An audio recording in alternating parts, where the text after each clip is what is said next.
নমস্কার বন্ধুরা, সবাইকে স্বাগত সিম্পল ফুড অ্যান্ড ট্রাভেলে। আজকে তৈরি করে দেখাবো তেলাপিয়া মাছের ঝাল। ভিডিওটা স্কিপ না করে সম্পূর্ণ দেখার অনুরোধ রইল। ভালো লাগলে লাইক শেয়ার কমেন্ট করবেন, চ্যানেলটা সাবস্ক্রাইব করে দেবেন। চলুন ভিডিওটা শুরু করা যাক। প্রথমে এখানে 2 পিস মাছ নিয়েছি। মাছটা ধুয়ে পরিষ্কার করে নুন আর হলুদ দিয়ে মাখিয়ে রেখে দেব। আর এদিকে কড়ার মধ্যে নিয়ে নিয়েছি সর্ষের তেল। পরিমাণ মতন তেলটা ভালো করে গরম করে নেব। তারপরে এক এক করে মাছটা দিয়ে দেব। মাছগুলো দিয়ে উল্টে পাল্টে লাল লাল করে ভেজে নেব। একটা পিঠ ভাজা হয়ে গেছে, উল্টে দিলাম অপর পিঠটা ভাজার জন্য। আপনারা যারা চ্যানেলে নতুন ভিডিও দেখছেন অবশ্যই চ্যানেলটি সাবস্ক্রাইব করে দেবেন।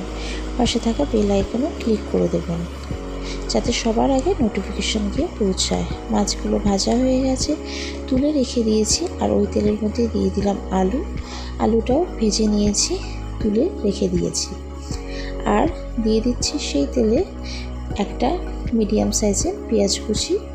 আর পেঁয়াজটা একটু নাড়াচাড়া করে নিয়ে তারপরে দিয়ে দিচ্ছি একটু ছোট সাইজের একটা টমেটো কুচি আর 2টো কাঁচা লঙ্কা চিড়ে। সামান্য নুন দিয়ে ভালো করে পেঁয়াজটাকে ভেজে নিচ্ছি। এরপরে দিয়ে দিচ্ছি এর মধ্যে পরিমাণ মতন আদা বাটা, পরিমাণ মতো রসুন বাটা দিয়ে ভালো করে পেঁয়াজটাকে নাড়াচাড়া করে নিচ্ছি।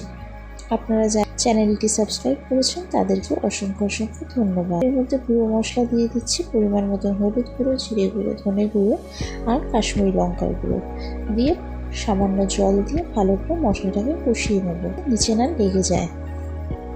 মশলাটা কষিয়ে নিয়েছি।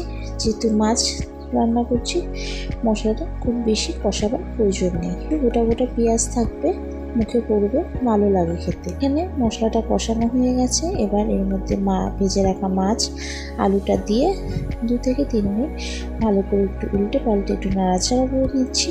আর সামান্য জল দিয়ে দিয়েছি। এবার সামান্য একটু জল দিয়ে ভালো করে একটু নাড়াচাড়া করে নিয়ে আপনারা যেই পরিমাণে ঝোল রাখতে চান সেই পরিমাণে ঝোলও রাখতে পারেন, বা ঝাল যদি খেতে চান ঝালও খেতে পারেন।